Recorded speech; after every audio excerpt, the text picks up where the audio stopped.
Hello and welcome to your favorite show, Identities, Umhlobo, your show that talks about your social, economic and political issues. Today, we want to talk about something that affects our lives as citizens, the issue of public finance management in Zimbabwe. Yeah, that's a big issue, right? And to talk about this issue, I have in the studio today Honorable Felix Mhona.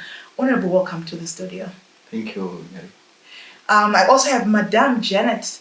Madame, welcome to the studio. Thank you, Nyari. Right. Yes, so lovely to have you guys too. We want to talk about the issues of public finance management. Honorable. When we're talking about issues of public finance management, what is it that we're talking about? Thank you very much, Nyari. The issue of public finance is quite pivotal and topical to the nation of Zimbabwe. It actually guarantees how the government raises its revenue and how it spends that revenue. So at the end of the day, we are seeing the government mobilizing resources. And I'm glad to say that with the advent of the TSP, the Transitional Stabilization Program, which resonates well with the Vision 2030 as being advocated by His Excellency, Comrade Emerson Dambuzo Mnangagwa, that as a nation, there are some issues that we need to match and meet.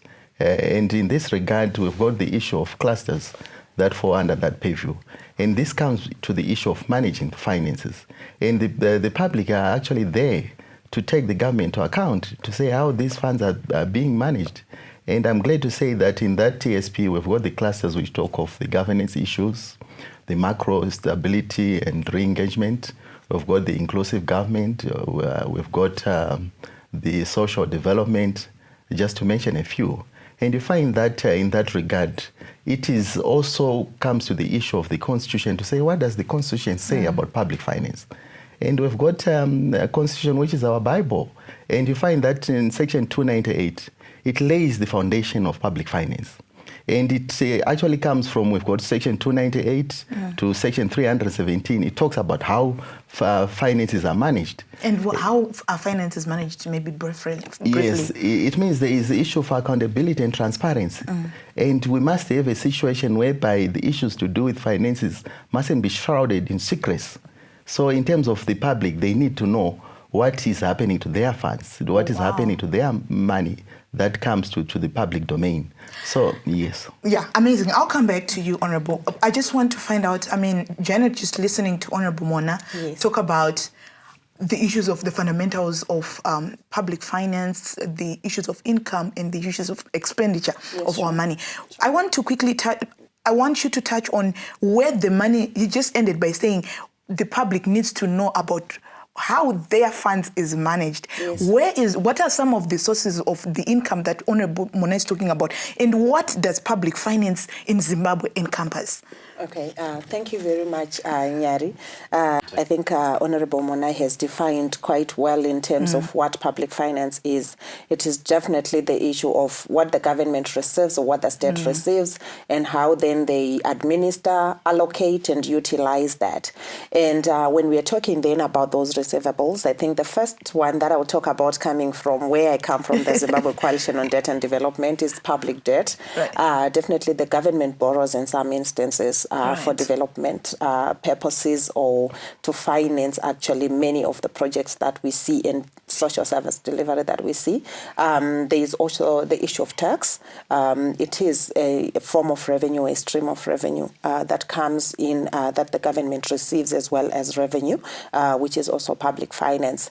We also have non-tax revenue. I think you talk about levies, your toll gates, and the like. So these are some of the likes of those. Yes, exactly. Those are some of the streams of revenue that the government actually receives. But there's also the official development assistance or aid that the government or the state can actually receive, which is also part of the public finance. But I just wanted to also link it, as we are having this conversation, that the issue of public finance, I think we can even broaden it to speak to issue of public resources. And when I'm talking about public resources, I'm then putting in the money component in it, but also the state property I think there is a big issue in terms of how do we also manage property that belongs to the state. I'm sure you know that the government or the state actually procures. So I think it also falls within the ambit of management. So when you're saying state property, sorry, I want for the layman like us. Yes. What is state property? So I would talk about, for example, vehicles. Yes, for example, it's an example that I'm giving.